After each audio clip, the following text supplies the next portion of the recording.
How's it going, guys? Welcome back to the channel. Coach Javi here. Today we're at a local high school where we find a nice little patch of turf here for us to do an individual training session. So you know me, you know I like to do a lot of speed and agility, some ball work, ball mastery type stuff. For this video we're going to do a voiceover so you guys can hear the thought process behind the drills, behind the setup, and also get a few coaching points directly from me. If you guys like that, make sure you guys put that in the comment section below, and then I'll try to do that for future videos. So without further ado, let's get straight into it.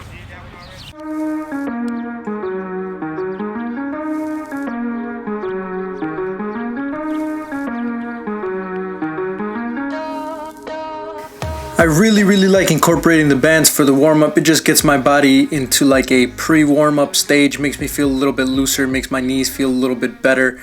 After the bands, I like to go into dynamic jog, opening up the gates, closing the gates, high knees, legs straight out, just a lot of different variations, just because it makes me feel good going into the session and I don't feel like I have to start stretching throughout the session or continue stretching throughout the session. Warm-ups are extremely important.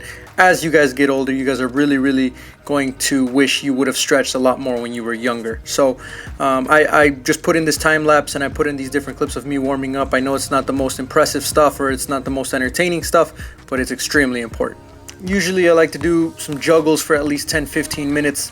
Again, the most important thing that you can do in individual sessions is get comfortable with the ball and just focus on your ball mastery skills, in my opinion. So I'm just doing some Corver stuff inside the boxes. I drag, stop, drag, stop, drag, stop, drag, stop. This one, just focusing on moving with the ball, making sure the ball doesn't get left behind. And as I'm moving my body to the side, the ball's coming with me. For the next one, I did a little drag back, and then with the front part of my foot, I hit it to the other side, and then I repeat. So I noticed that when I was doing this, it was a little bit harder for me to do it on my left foot than on my right. So then I really started focusing as I was doing it, how can I improve that left foot to make sure that it's almost the exact same as my right. So just as you go through these exercises, think in your head just little details and little things that you want to change to make it a little bit better. Not only are you engaging your feet and your technical ability, but you're also engaging your mind and how you can improve each exercise and the things that you can do to improve each exercise. The next one is just triangles. So inside of the foot on the third one, I play it forward and then I drag it back. So it forms kind of what would be like a triangle type shape. I've been doing these since I can remember, since probably U8, U9. And you're never too old to do any of the basics. So even if you look at Georgie, who's all the way over there in the back behind me, he's doing almost the exact same stuff, just Corver training, lots of ball control, ball mastery, very simple and basic stuff, but it's extremely useful. The next one I did, I had just one cone and I did these little square movements where I play it forward, I drag it to the side, I drag it back, and then I play it back to the side. Again, anything that you do with one foot, you do with the other. So after I did it with my right, I did this also with my left. And I had to go a little bit slower with my left. I could feel that I was going a little bit slower, but I wasn't worried about that. I was more worried about getting it under control, building a rhythm, and then I was going to be able to catch up the speed. The next one, a speed and agility exercise, no ball needed. I just used the hurdles. Two of the hurdles on the side are a little bit higher, and then the two ones at the front and the back are a little bit lower. Very simple. Just start off on one side, go to the other side, go forward, go back, and then explode out to that far hurdle, and then past that cone. I'm just really looking for my explosive steps. I'm not really looking to build up any speed over long distance. All I'm trying to do is once I get over that far hurdle, how quickly am I exploding out? Or even when I get out of those middle hurdles there, how quickly can I explode out?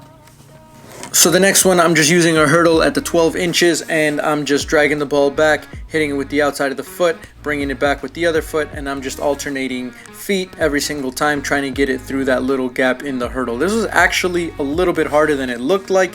It looks pretty easy, but it took me a while to find the rhythm and get it going. So I kept hitting the hurdle with the ball and it would kind of stop the exercise. So I had to figure out, okay, how am I touching the ball? Which part of my foot am I touching with in order for it to go through the hurdles without touching the hurdles? So again, like I said, engage the mind just as much as you guys engage your feet, and try to find little things that you can fix throughout. So for the last exercise, I just wanted to finish it off with some footwork. So with a straight line of cones, I just did some high knees.